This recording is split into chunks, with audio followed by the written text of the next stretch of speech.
Article 3. Bills of Right.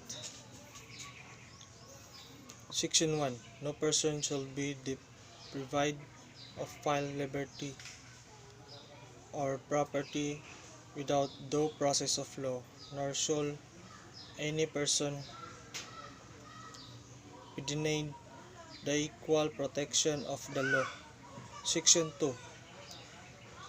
The right of people to secure their persons, houses, papers, and effect against unreasonable research and serious of whatever nature for any purpose should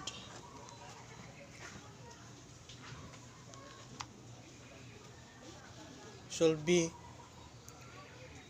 inviolable, and no research warrant or warrant arrest shall issue except upon possibly cause to be determined personal by the judge after examination out or affirmation of the complainant and the witness he may produce, and particularly describing the place to be searched and the persons or things to be emphasized. Section 3. The privacy, communication, and correspondence shall be individual except by lawful order of the court of when public safety or order required otherwise prescribed by law.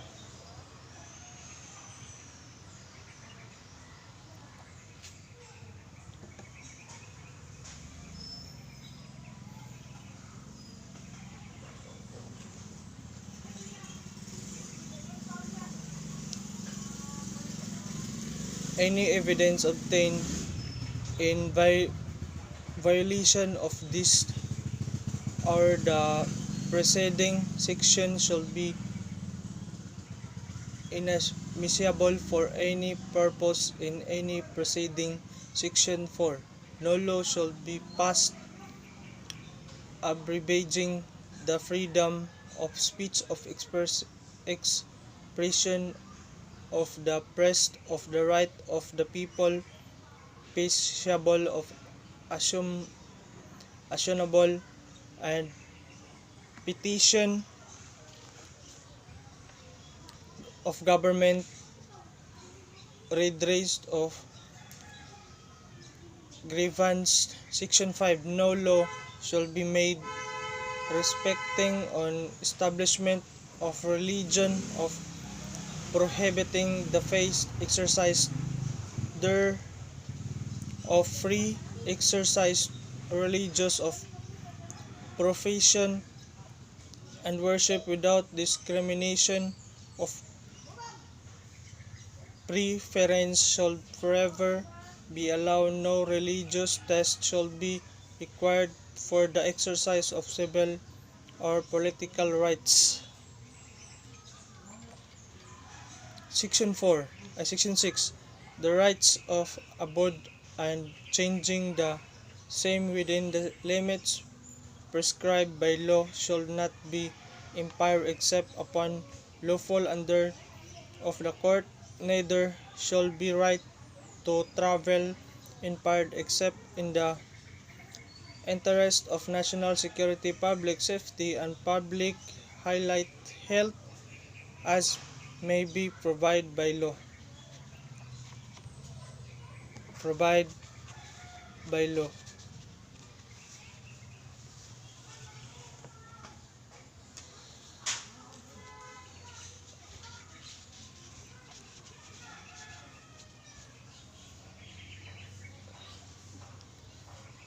Section 7.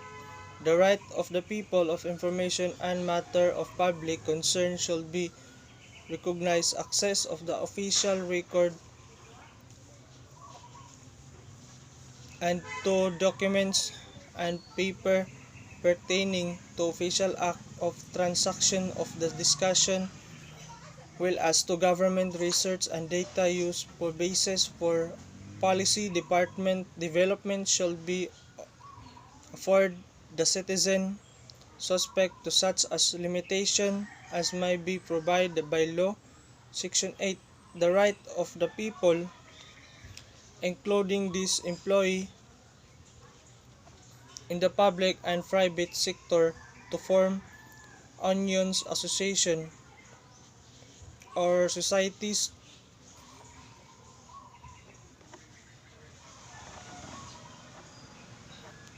contrary to law shall not be abrogated. Section 9. Private property shall not be taken for public use without just compensation. Section 10.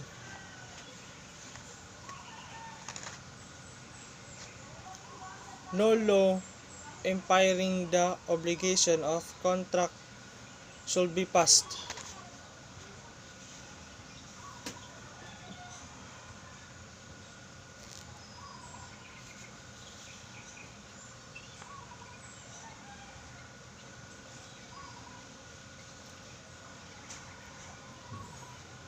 Section 11.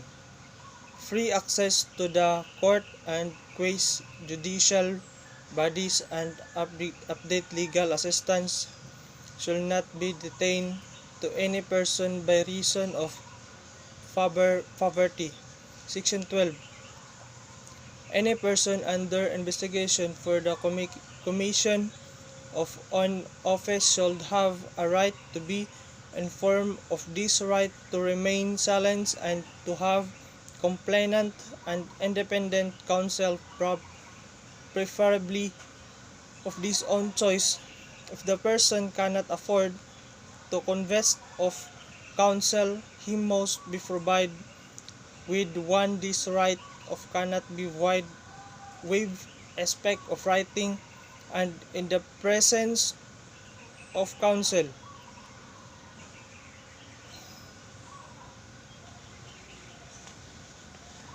Two. No torture, force, violence, threat, and intimidation of any means which violate the free will shall be used against him. Secret detention, place, solitary, incommunicado, or other similar form detention or prohibited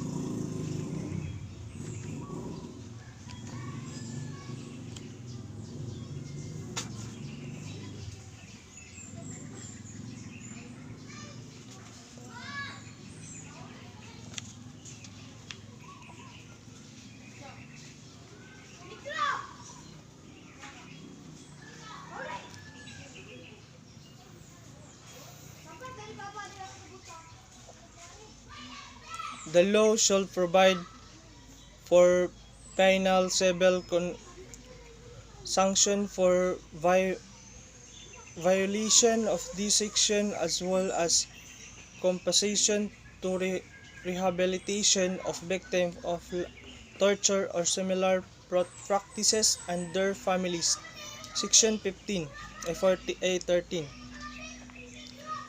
All persons except if the charged with an offense punishable by the reclusion perpetua when evidence of guilt is strong shall before conviction available by sufficient sureties or be released on recognized as may be provided by law. The right to be bail shall not be impaired, even the privilege of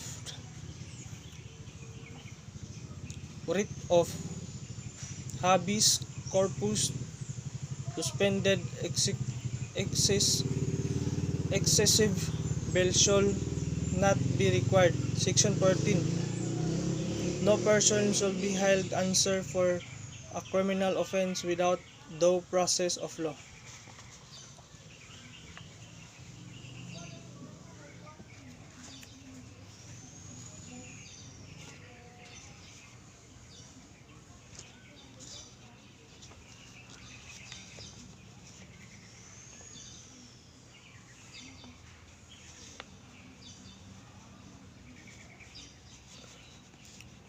In all criminal prosecution of the accused shall be presumed innocent until the country provide shall be enjoy the right of the heard by himself of counsel to the information of the nature of cause of association against him to have a speedy, impartial, and public trial to meet the witness face to face and to have compulsory process of the secure of attendance of witnesses and the production evidence in behalf.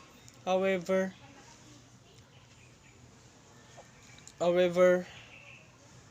arrangement trial may be processed not notwithstanding the absence accused provided that has been notified and his failure to appear has a justifiable. Section 15.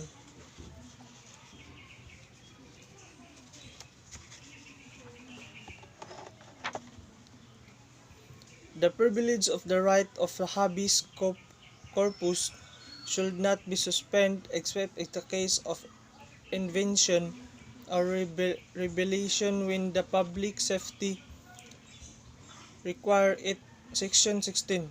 All persons should have the right to a speedy disposition of their case before all judicial or administrative bodies. 17. No person shall be compelled to be a witness against himself.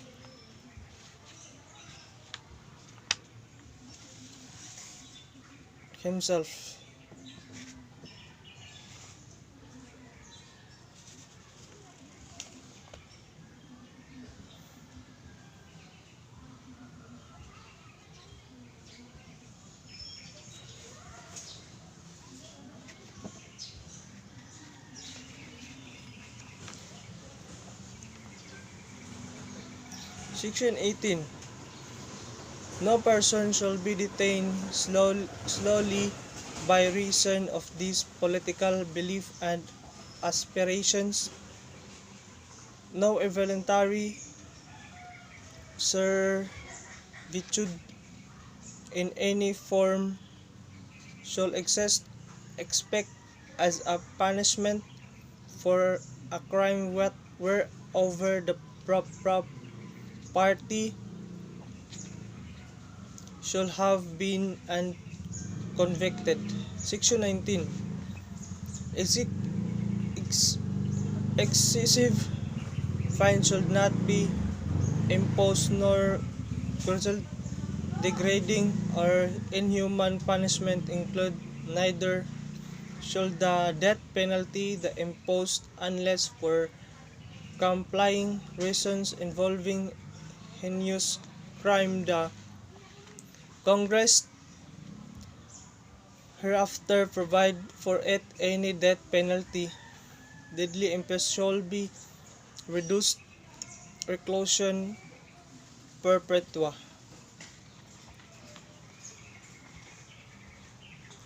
The employment physiological or degrading punishment against any prisoner of this detained or the substandard inadequate penal facilities under subhuman condition shall be dealt with by law. Section 20. No person shall be imprisoned for debate or non-payment of a poll tax.